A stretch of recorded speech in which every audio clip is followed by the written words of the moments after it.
That's my personal style of leadership. I don't believe you can keep them motivated just by some numbers on the Excel sheet and some graphs on a PPT. What proactive measures should organizations adopt to mitigate rising digital threats in today's fast-changing landscape in technology? I call it the Balboa moment in life. So life has to be full of Balboa moments. Fall down, get up, fight, and move on. How much of decisions do leaders take intuitively and how much is it logically? In today's world, every single action has to be backed by reason, logic, justification, notes. How do you leverage emotional intelligence to guide sales team, build client trust, and foster impactful leadership?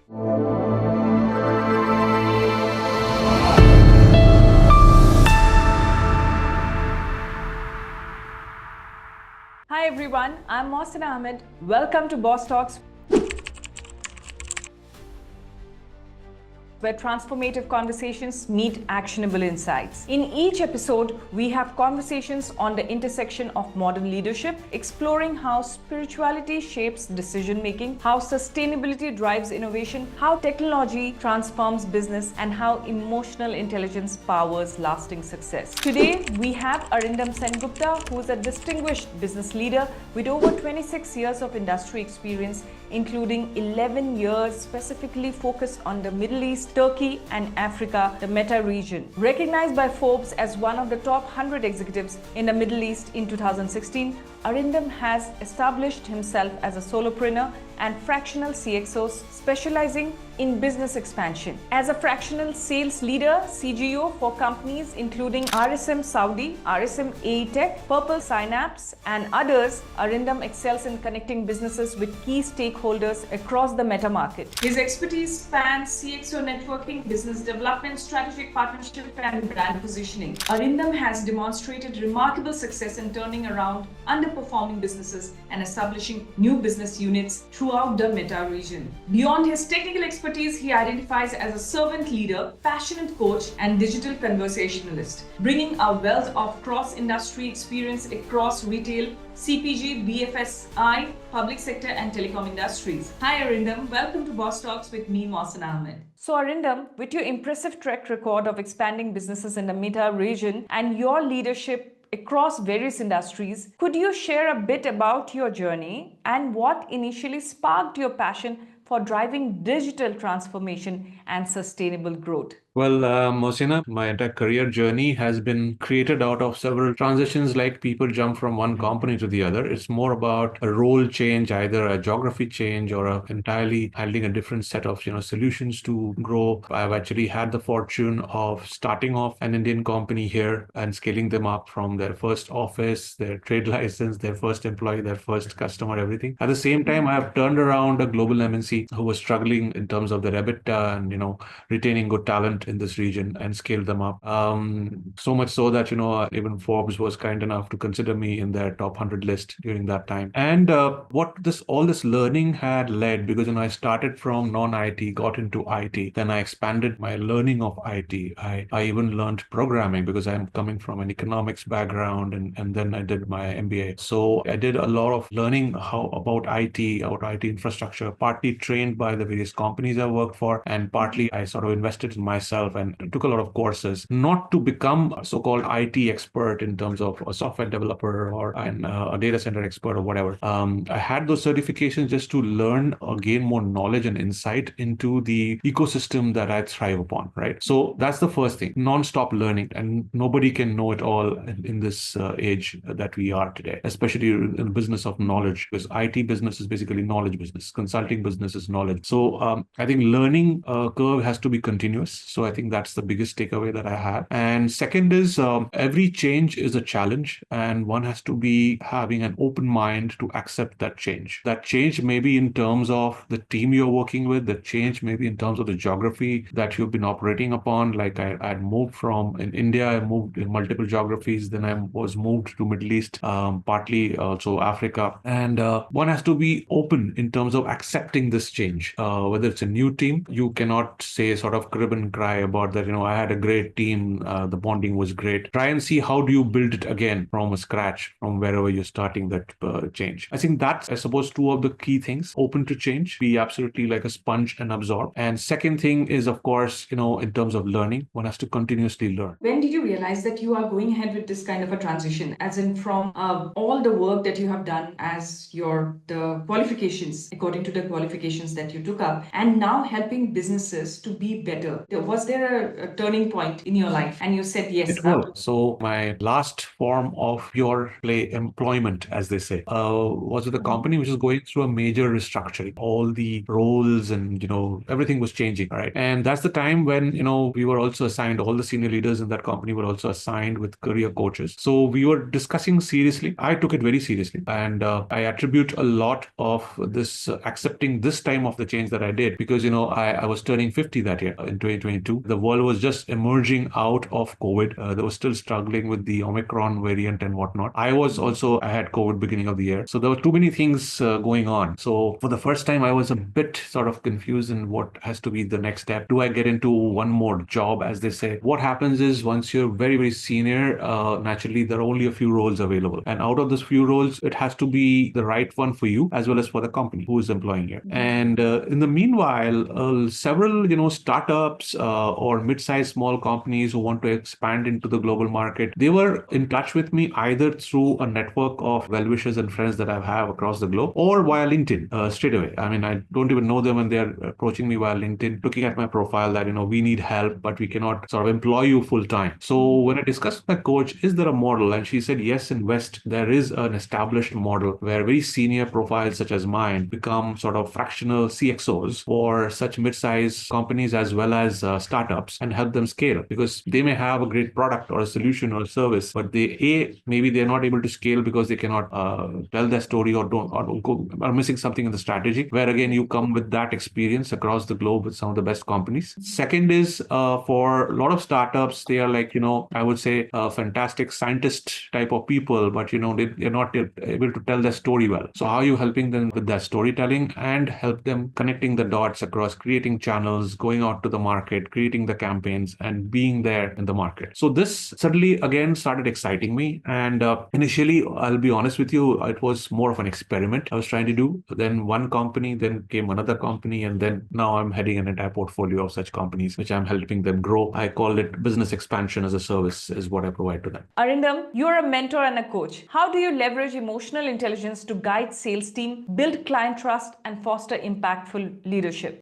What I can tell you is, in terms of my entire journey, wherever I started leading a team more than a decade and a half back, almost close to 18 years that I've been leading teams out of my 25 years or 26 years of entire experience. And I have had the fortune of leading absolute fresh minds out of a campus, be it an engineering college or leading the school campus, or it was a lateral recruit of a decent amount of experience, people of my age and peers, as well as seniors of mine. Due to the nature of the structure of the team, they were reporting into me. And until unless you balance it out over there, and until unless you have created that kind of a bond with that team, I don't feel, at least that's my personal style of leadership, that I don't believe you can keep them motivated just by some numbers on the Excel sheet and some graphs on a PPT.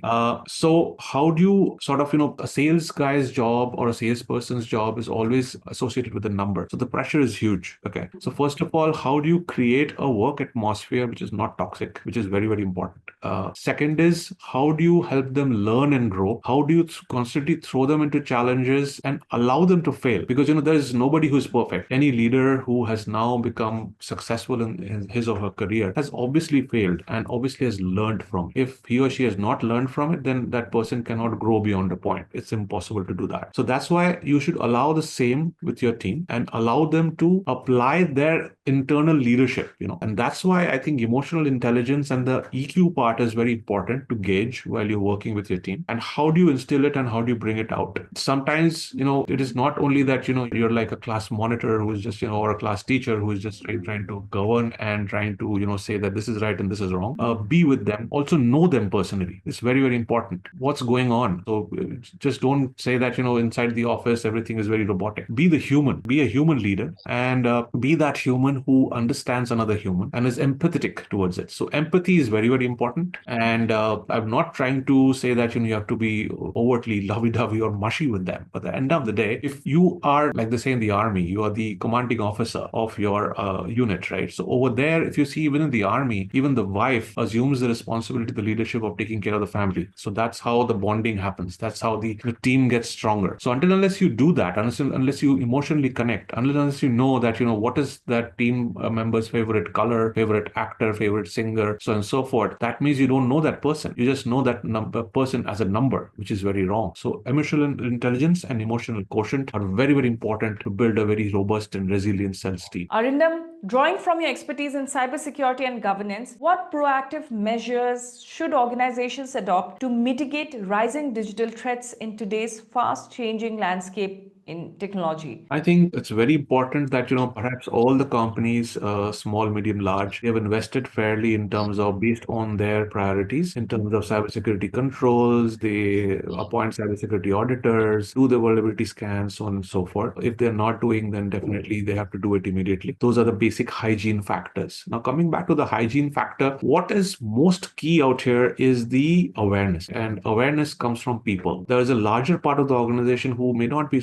so-called IT or cybersecurity savvy. Okay, they're using your systems as the part of their job. There may be even for B2C companies a larger portion of their consumers, or even banks, like they often send you awareness messages on anti-phishing, anti-spamming, and all that, right? Why they are doing that? Because awareness is the first line of defense. If I'm aware of something, I'll try to avoid doing that as a mistake, and that mistake opens the door for a larger attack in terms of a cybersecurity. So that's why I feel, first of all, cybersecurity awareness campaigns and sessions are very, very important in every single company that exists today. There's no company who says that, I don't use the internet anymore. That's simply not possible. And it's not always necessary that only your website is vulnerable and your network is not. Today's date, we are all connected over a mobile or over a laptop. Even an office is not important anymore. So that's why, as we are all networked, as we are all connected, hence the cybersecurity awareness is very, very, I would say, the must-have across all organizations. And until unless we grow that, all the rest will fail. So I think that is the first. And the second is constantly stress test your entire environment. Go beyond just,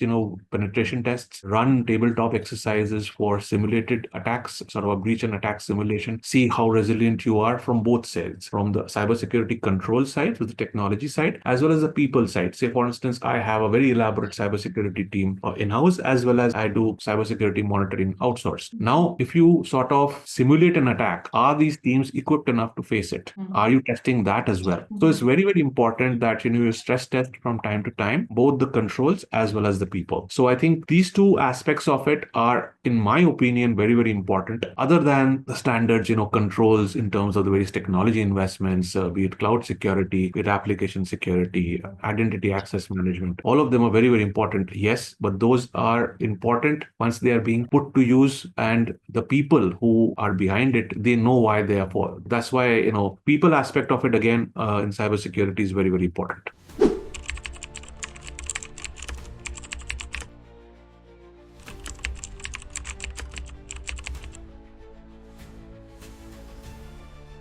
So, Arindam, tell me, you have been a leader since quite some time now, and you are absolutely going ahead and helping people through your leadership, through your thought process. So, one unconventional way of mindset that you propagate and you feel that leaders should implement in their style? Partly sort of tried to answer that in my journey itself. First of all, those two elements of whatever, the great Mr. Jobs said that, stay hungry, stay foolish, because, you cannot be overconfident and say, I've seen it all, I've been there, done that. Yes, you've been there, done that. What have you learned from it? And that learning is not the end of it. So learning has to be continuous. Learn from your juniors as well, because nowadays, fresh young minds are coming up with brilliant ideas. Learn to accept those ideas. You can challenge those ideas. You can ask questions, but you cannot say that, my way or the highway. My way or the highway, it's better to be on the highway. Enjoy the ride. So that's very, very important.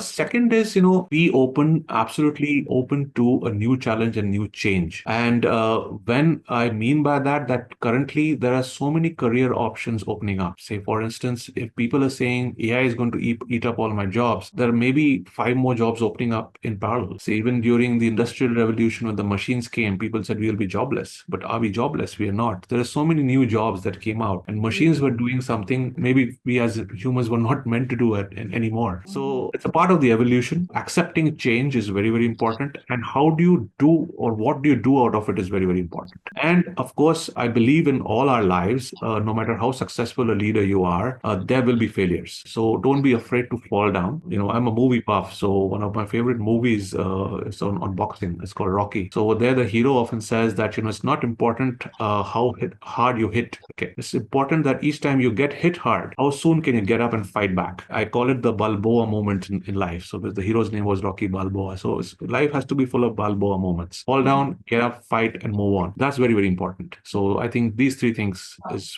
my biggest takeaways. Arindam, so tell me one thing. Looking ahead, what do you believe is the most important shift that businesses need to make to thrive in the future? And how do you envision technology and leadership shaping this transformation in the coming years? In terms of the way forward, definitely mundane activities, repetitive activities, these are already, with the advent of robotic process automation or RPA, these were getting done. Now, with the coming of agentic AI, beyond just generative AI is also very, very useful.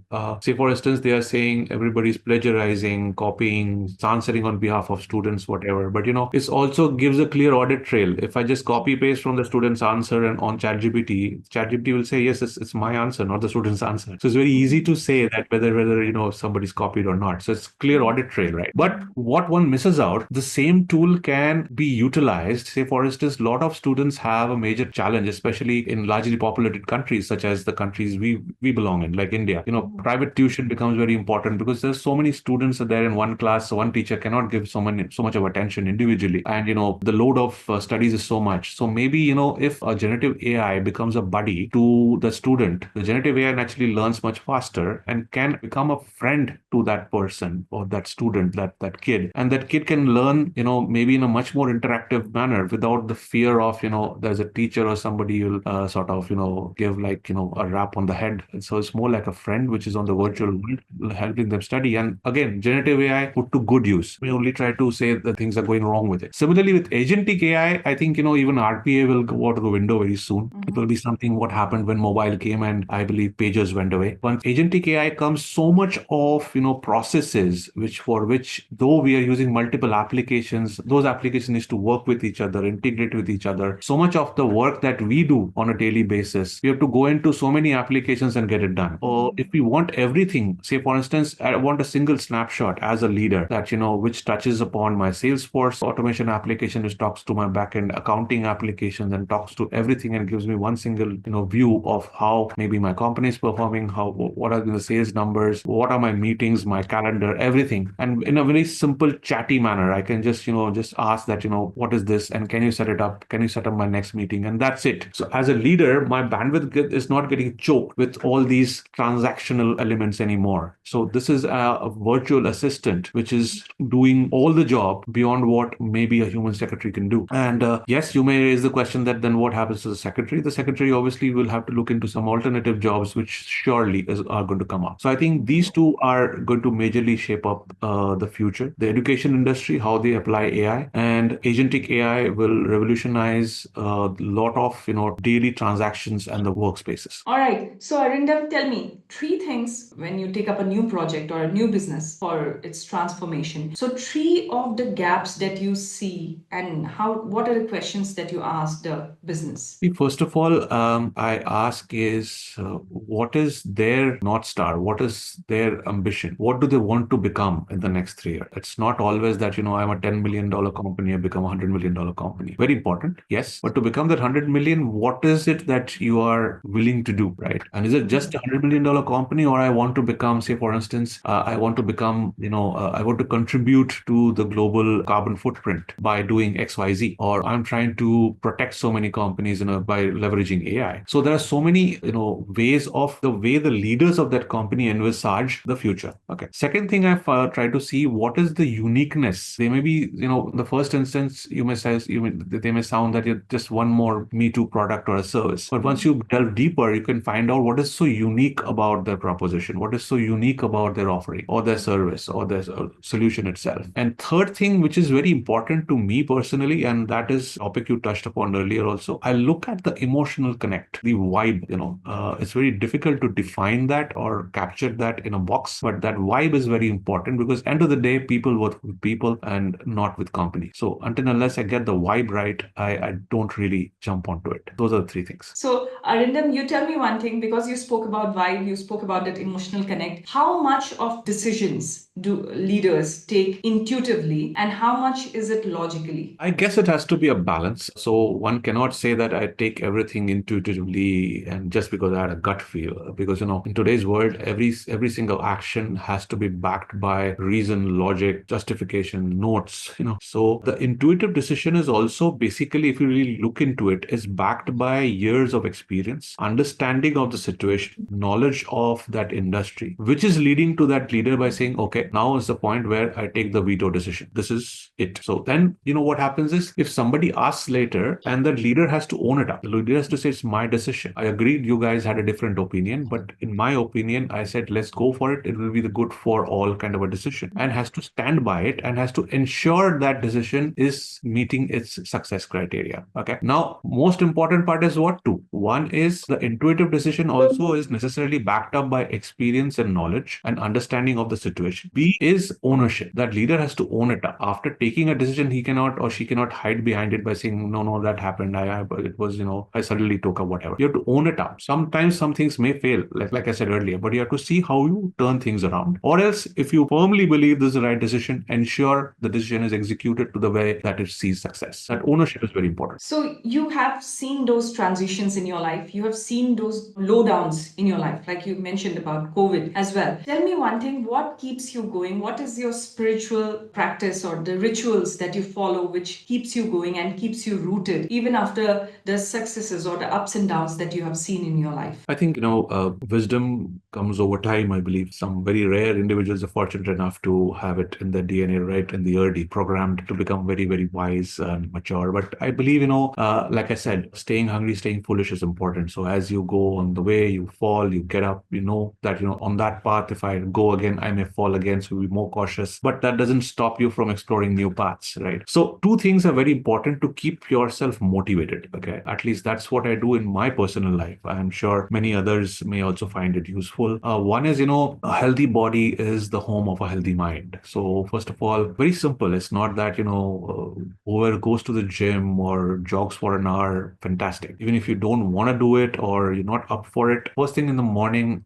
first of all, when you look at yourself in the mirror, maybe you're going through a bad phase. Just look at yourself and see whether, this is the face you want to see. You're looking sad. You're looking bad, man. I mean, you don't want to look like that. So how to keep yourself pepped up for the day? One great thing is, if you start your day right after brushing your teeth, if you can actually do minimum some 20 to 30 minutes of cardio, it's essentially that scientifically, it leads to a lot of secretion of endorphins, which is the feel-good factor in our human minds. So that's very important. Then, of course, eating healthy does not only mean that, you only become a diet freak or something. It's not necessary, but you have a balanced diet. Balance it out with the right kind of workouts. Maybe, grab a hobby. Maybe on the weekend, start playing that sport that you used to play in your college. So all these things keeps you motivated. And second thing that keeps me motivated is, people around me, my family, my friends, who for me are, a priceless possessions of mine. They're the biggest blessings that I have in life. I'm not an overtly religious person, but, what I believe is, what I've learned from my father is, if you learn to pray for them to be happy and to be having a smiling face around you for as long as possible, I think that is the biggest spiritual I will gain that you can do. And it's helped me a lot. I try my best to do that. So that's the spiritual angle, if I may so bring it. For me, spirituality is beyond religion. It's a way of life. So yes. Thank you, Arindam, for joining in. It was a pleasure having you in my show, and the insights that you have shared is truly, truly amazing. Thank you, Mohsinaa. I think, it was a pleasure talking to you. Thank Hope you. to interact more in future. Thank you so much.